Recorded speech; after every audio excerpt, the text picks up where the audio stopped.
Jelaskan nisbah asas penyerta kewangan dalam sesebuah perniagaan. Jadi di sini kita ada 3 analisis asas. Yang pertama, analisis nisbah untung. Jadi bila sebut nisbah untung, kita hanya libatkan untung. Jadi kita ada 4. Yang pertama, peratusan untung tokokan. Yang kedua, peratusan margin untung kasar. Yang ketiga, peratusan margin untung bersih. Dan ini pun untung juga, iaitu peratusan pulangan ataupun untung atas modal. Okey, yang kedua, analisis nisbah kecairan. Hanya ada satu, iaitu nisbah semasa. Dan yang ketiga, analisis nisbah kecekapan. Okey, untuk yang ini, kecekapan ataupun efisien. Pusing ganti stok. Dan yang kedua, pusing ganti aset. Apakah fungsi analisis nisbah untung? Okey, nisbah untung namanya pun untung. Sudah pasti fungsi dia mengukur keberkesanan aktiviti perniagaan bagi menjana keuntungan. Apakah fungsi analisis nisbah kecairan?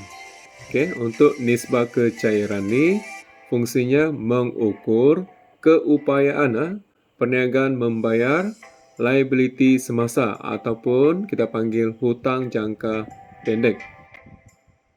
Hitungkan peratusan margin untung kasar. Okey, kita lihat fungsi peratusan margin untung kasar, iaitu fungsi dia mengukur untung kasar bagi setiap ringgit jualan bersih. Okey, di sini formula dia yang perlu kita hafal dan ingat, iaitu ingat untung kasar di atas per jualan bersih di bawah. Dan darab 100% ataupun tidak perlu darab 100% lah. Okey, sebab akan dibahagikan dengan 100 juga. Jadi kita lihat contoh pengiraan di sini. Jualan bersih ialah 180,000, untung kasar 60,000. Jadi pengiraan pastikan untung kasar di atas 60,000 per untung jualan bersih 180,000. Jadi kita bahagikan, kita dapat nilai 33.3%. Apakah maksud 33.3%? Perniagaan mendapat untung kasar sebanyak 33 sen bagi setiap ringgit. Hitungkan peratusan margin untung bersih. Pernah ditanya dalam peperiksaan SPM 20, 20 dan 2021. Okey, kita lihat fungsi dia.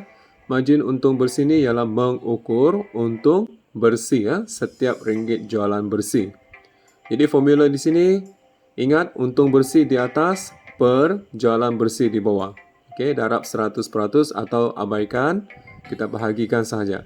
Okey, sebagai contoh, jualan bersih 180,000, untung bersih 48,000. Jadi pengiraan di sini 48,000 ni kita letak di atas, per 180,000 ini adalah jualan bersih di bawah. Jadi kita bahagikan guna kalkulator, kita dapat 27%. Jadi apakah maksud 27%?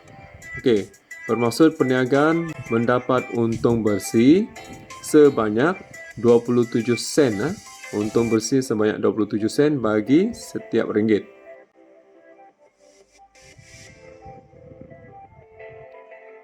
Peratusan pulangan atas modal. Pertama sekali kita lihat fungsi pulangan atas modal ni, iaitu fungsi dia mengukur untung bersih bagi setiap ringgit modal permulaan yang telah dilaburkan. Jadi kita ingat formula, kita hafal dan ingat untung bersih di atas per modal awal di bawah. Okey. Jadi darab 100% ataupun tidak perlu darab 100% pun boleh. Kita bahagikan saja. Kita lihat contoh. Modal awal adalah 120,000. Okey, kemudian untung bersih adalah 48,000. Okey, jadi pengiraan ni pastikan untung bersih di atas 48,000 per dengan modal awal di bawah 120,000. Jumlah modal awal pembiayaan ya. Jadi kita bahagikan dapat 40%. Jadi apakah maksud 40% ni? Perniagaan dapat untung bersih sebanyak 40 sen bagi setiap ringgit modal yang dilaburkan. Hitungkan nisbah semasa. Okey, ini agak popular dalam SPM Kertas 2, pernah ditanya 2018, 19 dan 2022. Okey, kita lihat fungsi nisbah semasa. Adalah yang pertama, mengukur keupayaan menggunakan aset semasa untuk membayar ataupun menjelaskan hutang jangka pendek ataupun liability semasa. Okey, kita lihat formula. Formula ini sangat simple, senang ingat, iaitu aset semasa di atas per liability semasa di bawah. Okey, sebagai contoh, aset semasa 120,000, hutang semasa ataupun liability semasa 30,000. Jadi pengiraan pastikan liability semasa di atas 30,000 per dengan aset semasa iaitu 120,000. Jadi apakah nisbah dia? 4:1. Okey, apakah maksud 4:1? Okey, perniagaan ini mempunyai aset semasa.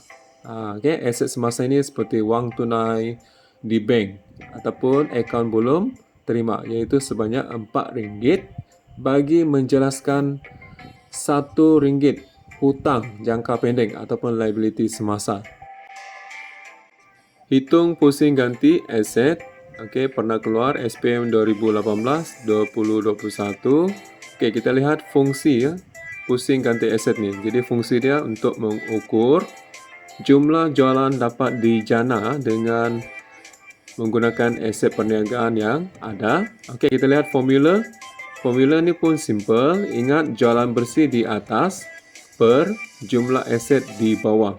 Okey, sebagai contoh kita lihat jualan bersih 180,000, kemudian jumlah aset yang ada 320,000. Jadi pengiraan very simple, kita letak 180,000 di atas per 320,000 di bawah.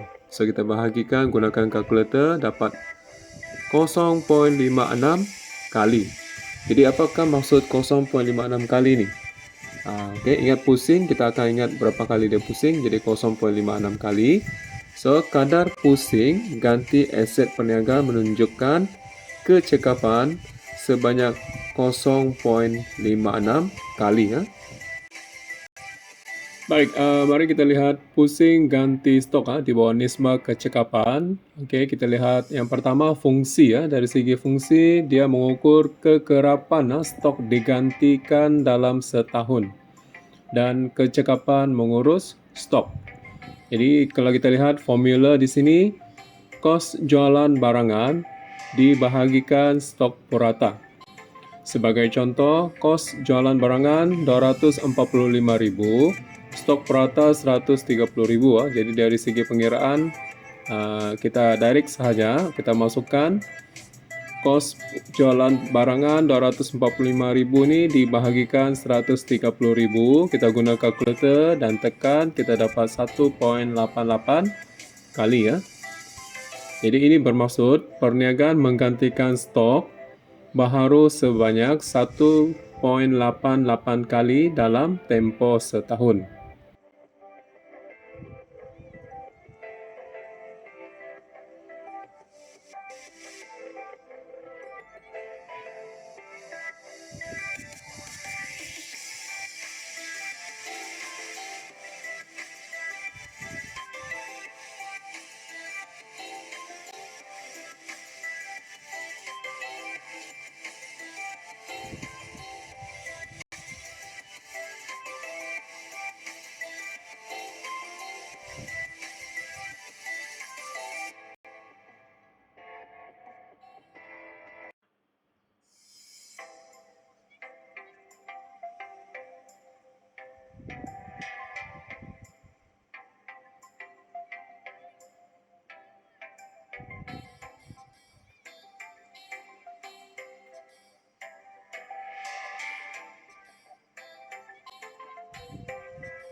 Jelaskan nisbah kecekapan kepada perniagaan untuk menjana keuntungan. Jadi kita lihat di sini kepentingan nisbah kecekapan ini bermaksud calon dikehendaki memberikan kelebihan nisbah kecekapan kepada perniagaan.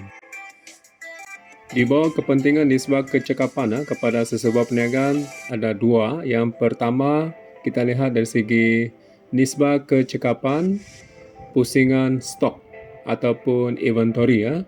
Yang kedua, dapat mengukur kemampuan perniagaan itu menjual stok ataupun produk. Dan yang ketiga, dapat mengira nisbah pusing ganti stok ataupun semakin tinggi nisbah pusing ganti stok tu semakin banyak stok telah dijual. Kemudian yang kedua iaitu dapat mengira nisbah pusing ganti aset ataupun semakin tinggi nisbah semakin cekap mengurus aset. Okey, yang kedua dapat menunjukkan kecekapan mengurus aset dalam sesebuah perniagaan bagi menjana jualan. Dan yang ketiga, dapat menunjukkan kecekapan mengurus hutang.